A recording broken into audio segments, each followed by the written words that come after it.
नमस्कार, सनातन परिमार्ग में आपका स्वागत है।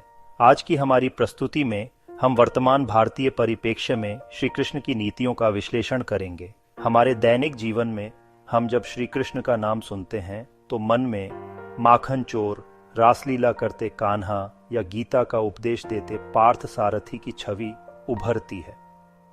माखन चोर, रासलीला करते कान्हा, गीता का उपदेश देते पार्थ सारथी, यह छवि भक्ति और श्रद्धा की है।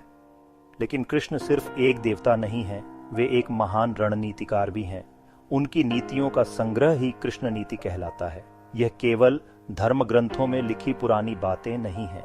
जीवन जीने का, राज करने का, समस्याओं को सुलझाने का कृष्ण नीति हमें सिखाती है कि धर्म यानी अपने कर्तव्य को केंद्र में रखकर बड़े से बड़े लक्ष्य कैसे प्राप्त किए जा सकते हैं। यह भावनाओं से ऊपर उठकर तर्क और विवेक से निर्णय लेने की कला है। अक्सर लोग नीति को धर्म से अलग देखते हैं। चाणक्य नीति की बात होती है तो उसे कूटनीति माना जाता है, लेकिन कृष्ण नीति में धर्म और नीति एक ही सिक्के के दो पहलू हैं। यहाँ धर्म का अर्थ पूजा पाठ नहीं, बल्कि कर्तव्य, जिम्मेदारी, सार्वभौमिक व्यवस्था। कृष्ण नीति का पहला और सबसे महत्वपूर्ण स्तंभ है धर्म आधारित नीति। यहाँ धर्म का मतलब है कर्तव्य और उद्देश्य। कृष्ण ने अर्जुन को युद्ध के लिए तैयार करते समय यही समझाया था। अर्जुन अपने रिश्तेदारों के खिलाफ लड़ने से हिचक रहे थे।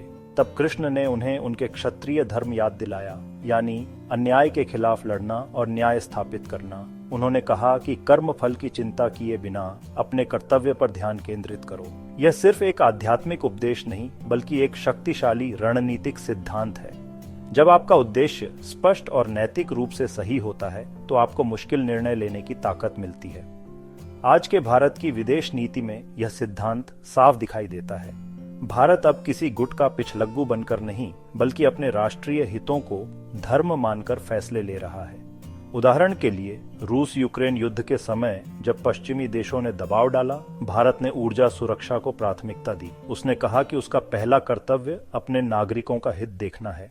कृष्ण नीति का दूसरा स्तंभ है रणनीतिक लचीलापन और यथार्थवादी कूटनीति।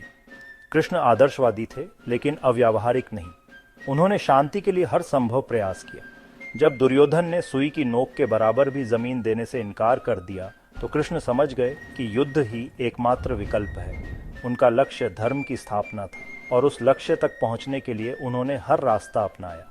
साम दाम दंड भेद उन्होंने भावनाओं में बहकर या झूठे आदर्शों में फंसकर अपने मुख्य उद्देश्य को कभी नहीं भुलाया। यह यथार्थवाद ही उनकी सबसे बड़ी ताकत थी। आधुनिक भारत की कूटनीति में भी यही लचीलापन दिखता है। भारत आज किसी एक गुट से बंधा नहीं है। वह अपनी जरूरत के हिसाब से बहुसंरेखण की नीति अपना रहा है। अमेरिका, जापान, ऑस्ट्रेलिया, क्वाड जो चीन को संतुलित करने के लिए एक महत्वपूर्ण मंच है, साथ ही रूस, चीन, शंघाई सहयोग संगठन, ब्रिक्स। कृष्ण नीति का एक बहुत महत्वपूर्ण संदेश है आत्मनिर्भरता या आत्मशक्ति पर विश्वास। कृष्ण ने हमेशा पांडवों को उनकी अपनी शक्ति का एहसास कराया। उन्होंने अर्जुन को उनके गांडीव पर भरोसा करना सिखाया। उन्होंने भीम को उनकी गदा पर भरोसा करना सिखाया। उन्होंने युधिष्ठिर को उनके धर्म पर भरोसा करना सिखाया। उन्होंने इंद्र की पूजा की जगह गोवर्धन पर्वत की पूजा करने के लिए ब्रजवासियों को प्रेरित किया। जब इंद्र ने क्रोधित होकर भारी वर्षा की, कृष्ण ने गोवर्धन पर्वत उठाकर सबकी रक्षा की। आज के भारत में आत्मनिर्भर भारत का नारा इसी कृष्ण नीति का आधुनिक रूप है। यह सिर्फ एक आर्थिक कार्यक्रम नहीं है, बल्कि एक सोच है। रक्षा क्षेत्र इसका सबसे बड़ा उदाहरण है। दशकों तक भारत दुनिया के सबसे बड़े हथियार आयातकों में से एक था। तेजस लड़ाकू विमान उड़ान भर रहा है। INS विक्रांत जैसे विमान वाहक पोत बन रहे हैं। ब्रह्मोस जैसी मिसाइलें देश में बन रही हैं। भारत अब रक्षा निर्यातक बनने की ओर बढ़ रहा है। ये बदलाव दिखाता है कि देश अब दूसरों पर निर्भर नहीं रहना चाहता। UPI जैसी भुगतान प्रणाली ने वित्तीय लेन देन में क्रांति ला दी है। भारत ने अपना नेविगेशन सिस्टम नाविक विकसित किया। कोरोना काल में जब वैश्विक आपूर्ति श्रृंखला टूट गई थी, तब भारत ने आत्मनिर्भरता का महत्व समझा। दवाइयों की घरेलू उत्पादन क्षमता, PPE किट का निर्माण। भारत ने न केवल अपनी जरूरतें पूरी की, बल्कि दुनिया की भी मदद की। कृष्ण एक महान मनोवैज्ञानिक थे। वह जानते थे कि युद्ध केवल मैदान में नहीं, बल्कि मन में भी लड़ा और जीता जाता है। महाभारत का सबसे महत्वपूर्ण क्षण युद्ध की शुरुआत में आता है, जब अर्जुन अवसाद में चले जाते हैं।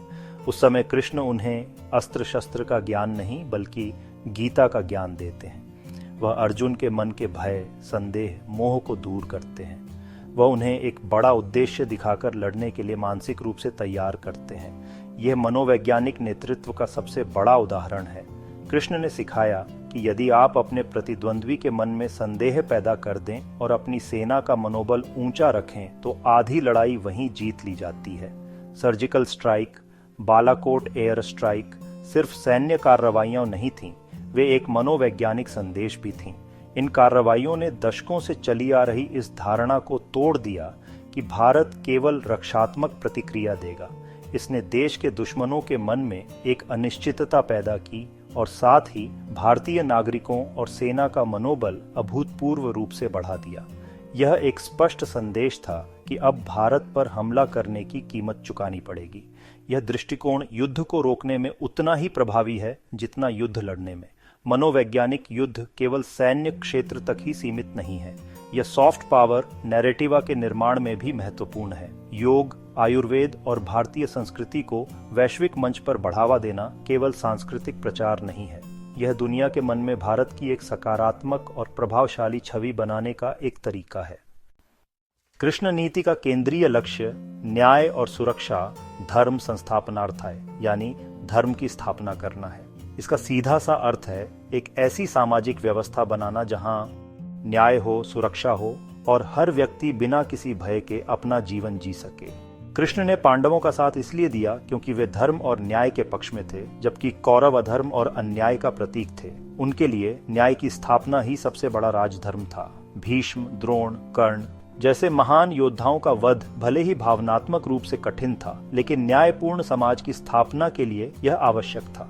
आधुनिक भारत में न्याय और सुरक्षा की स्थापना सरकार की सर्वोच्च प्राथमिकताओं में से एक है। आतंकवाद, उग्रवाद और संगठित अपराध के खिलाफ जीरो टॉलरेंस की नीति इसी सिद्धांत को दर्शाती है। जम्मू कश्मीर से अनुच्छेद 370 को हटाना एक ऐतिहासिक और साहसिक कदम था। यह कदम अलगाववाद और अस्थिरता को रोकने तथा न्याय और विकास को बहाल करने के लिए था। इस कदम का उद्देश्य उस क्षेत्र को पूरी तरह से भारत के साथ एकीकृत करना और वहां के नागरिकों को वे सभी अधिकार और सुरक्षा प्रदान करना था जो देश के बाकी हिस्सों में उपलब्ध हैं।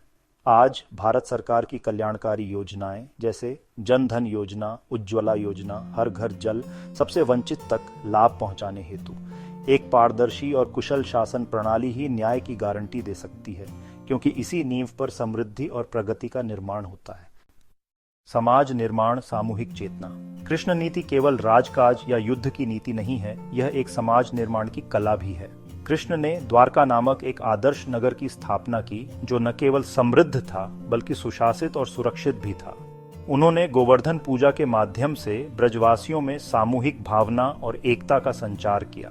नेता का काम समाज को एक साझा पहचान और उद्देश्य के धागे में पिरोना भी है। जब समाज में एक सामूहिक चेतना होती है तो वह बड़ी चुनौतियों का सामना कर सकता है। यह चेतना ही राष्ट्र की असली शक्ति होती है।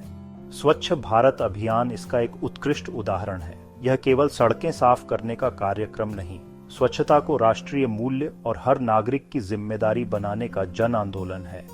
इस अभियान ने लैंगिक समानता को सामाजिक चर्चा का विषय बनाया है, जिससे समाज की सोच में धीरे धीरे बदलाव आ रहा है।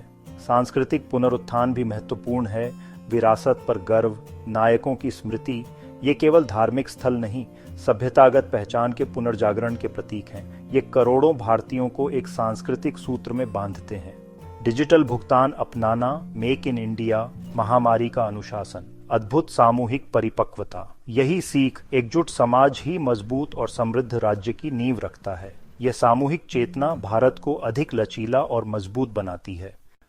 चुनौतियां कृष्ण नीति की राह में बाधाएं। सबसे पहली और बड़ी चुनौती है नीति के धर्म वाले पहलू को सही ढंग से समझना। कृष्ण का धर्म सार्वभौमिक कर्तव्य और नैतिकता पर आधारित था, न कि किसी संकीर्ण सांप्रदायिक पहचान पर। यदि धर्म आधारित नीति का अर्थ बहुसंख्यकवाद या अन्य आस्थाओं के प्रति असहिष्णुता बन जाता है, यह कृष्ण के समावेशी संदेश के विपरीत होगा। हमें सुनिश्चित करना होगा कि धर्म जोड़ने का काम करे, तोड़ने का नहीं। दूसरी चुनौती रणनीतिक लचीलेपन और नैतिक दृढ़ता के बीच संतुलन है। कृष्ण ने नियम तोड़े, पर लक्ष्य बड़ा और नैतिक था। आधुनिक कूटनीति में यह रेखा बनाए रखना कठिन है। लक्ष्य हेतु हर रास्ता अवसरवाद और नैतिक क्षरण ला सकता है। यदि हर नैतिक सिद्धांत ताक पर रख दें तो सॉफ्ट पावर और प्रतिष्ठा खो सकती है। कृष्ण ने छल तभी लिया जब सत्य धर्म के सारे रास्ते बंद थे। तीसरी चुनौती कुशल, पारदर्शी, जवाबदेह शासन।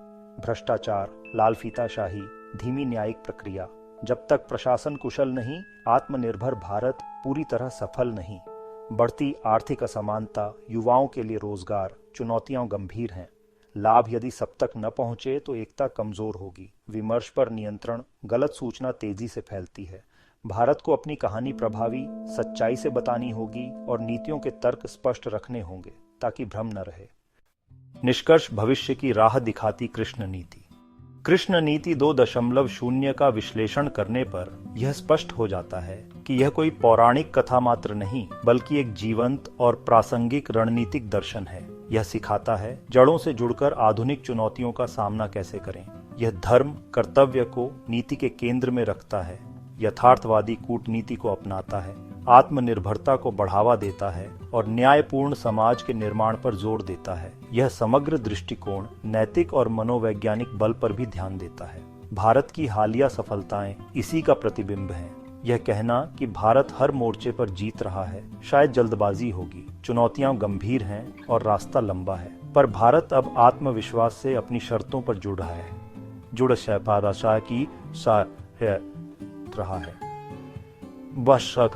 वह अनुयायी नहीं, अग्रणी शक्ति बनने की आकांक्षा रखता है। नीति में नैतिक स्पष्टता, रणनीतिक लचीलापन और क्षमताओं पर विश्वास दिखता है। यह एक ऐसा राष्ट्र है जो अपनी पहचान पर गौरवान्वित है। परिवर्तन ही संसार का नियम है। समय के साथ ढलें, पर मूल सिद्धांत न छोड़ें। यही कृष्ण नीति 2.0 का संतुलन है। परंपरा और आधुनिकता, आदर्श और यथार्थ, राष्ट्रीय हित और वैश्विक कल्याण। भारत नैतिक आध्यात्मिक प्रकाश स्तंभ बन सकता है। आशा करते हैं आपको यह प्रस्तुति अच्छी लगी होगी। कृपया अपने विचार कमेंट बॉक्स में शेयर करें। धन्यवाद।